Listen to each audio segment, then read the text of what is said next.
ভারত যাকে চায় না সে টিকে থাকতে পারে কিনা। আমাদের এমন রাষ্ট্র করতে হবে, আমাদের এমন নেতা বাইছে নিতে হবে ইন্ডিয়া যাকে চায় না কিন্তু সে টিকে থাকতে পারে।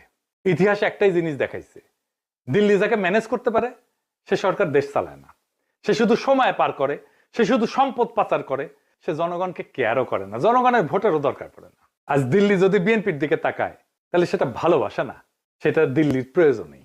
কাল প্রয়োজন বদলাইলে ইন্ডিয়ান ন্যারেটিভ বদলাবে, ইন্ডিয়ার পার্টনার বদলাবে, ইন্ডিয়ার ভালোবাসাও বদলাবে, মানুষ বদলাবে না। তাই আজকে সিদ্ধান্ত বিএনপির না, আওয়ামী লীগের না, ইন্ডিয়ান না, আজকে সিদ্ধান্ত বাংলাদেশের।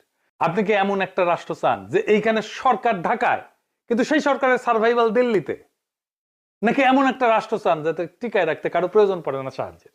এই প্রশ্নের উত্তর না পাওয়া পর্যন্ত বাংলাদেশে কোনো পরিবর্তন হবে না, শুধু ম্যানেজমেন্ট বদলাবে।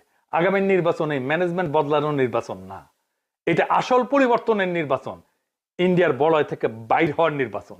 সেই নির্বাচনে বিজয়ের লক্ষ্যে আগান। আমাদের বর্ষা বিপ্লবের অসমাপ্ত কর্তব্য সম্পাদন করতে হবে এবং আমরা এমন কাউকে ক্ষমতায় বসাবো না যাদেরকে ইন্ডিয়া পছন্দ করে, যাদেরকে প্রথম আলো পছন্দ করে, যাদেরকে দিল্লি স্টার পছন্দ করে। আমরা এমন কাউকে ক্ষমতায় আসবো যারা প্রথম আলো, দিল্লি স্টার, ইন্ডিয়া সবার চোখে চোখ রেখে বাংলাদেশের মানুষের সাথে লড়াই করতে পারবে। ইনকিলাব জিন্দাবাদ।